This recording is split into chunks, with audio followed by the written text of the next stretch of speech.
Attending Mass in Salzburg's Cathedral was an incredible experience. The building's interior was beautifully ornate, but not gaudy.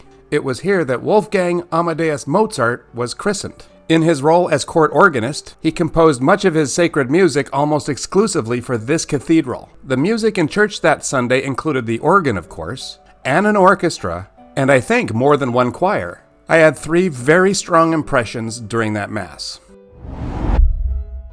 My first impression was that I was not the most important part of the goings-on in this place right now. It's the reason I didn't know how many choirs there were, because I couldn't see them, nor could I see the organist or the orchestra. They were someplace above and behind me and the rest of the worshipers. Obviously, the Mass wasn't about the musicians either. Usually where I come from, when we have musicians of this caliber, we put them front and center. But putting them in the back, up in the rafters, reinforces the idea that they are not the main thing here any more than I am the primary audience for their performance.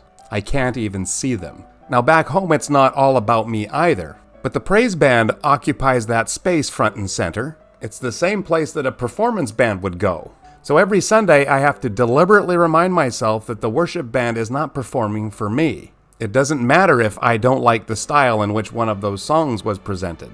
Nor does it matter if I don't feel like praising God today. He's worthy of my praise no matter how I feel. Everything in any church service is directed toward the worship of the triune God. But in my church, I sometimes forget. I wonder, as we build new churches in North America, if we should consider putting the place for the musicians behind or off to the side somewhere, as a way to reinforce the idea that this is not a performance and it is not for me.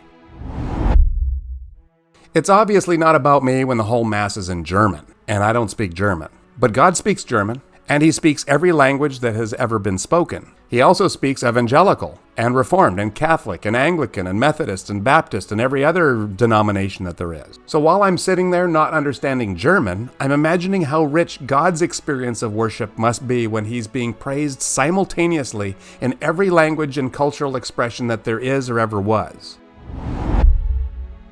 And then there were the pews. Even in this most beautiful of churches, the uniquely carved benches are not comfortable at all. The seat is set at 90 degrees to the back. And then there's this board running across the top of it, which is an elbow rest for the kneeler behind you. So you can't lean back because that elbow rest is gouging into you. These seats were definitely not designed with my comfort in mind. The chairs back home are soft theater seats with armrests, and they're super comfy.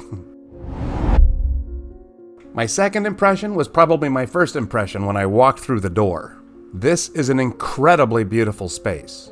And since I didn't understand the language, I did a lot of looking around. Wow. Everything about this experience emphasized the best of human ability. I'm talking about the architecture and the craftsmanship. Even the floors were works of art. And the paintings everywhere on the ceiling and the windows. These pictures don't do it justice at all. Back home, we had different motivations for the design of worship and the worship spaces. The music and the technology that amplifies it are all good, and the space is very nice and not extravagantly so, and it was designed according to the principles of utility and stewardship. And there's nothing wrong with this.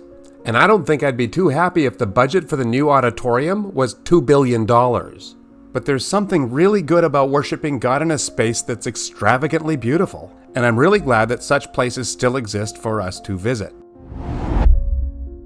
My third impression comes from a combination of the first 2 impressions. It's not about me, and all this is so incredible. All that excellence, which I so enjoyed, but which doesn't exist for me at all, I still get to experience it, and that's grace. And it's nothing compared to the unconditional, undeserved mercy that we receive from God as we worship together each Sunday, wherever we are. But the incredible beauty and uniqueness of my worship experience at the Dom in Salzburg reminded me once again how great and how good God is.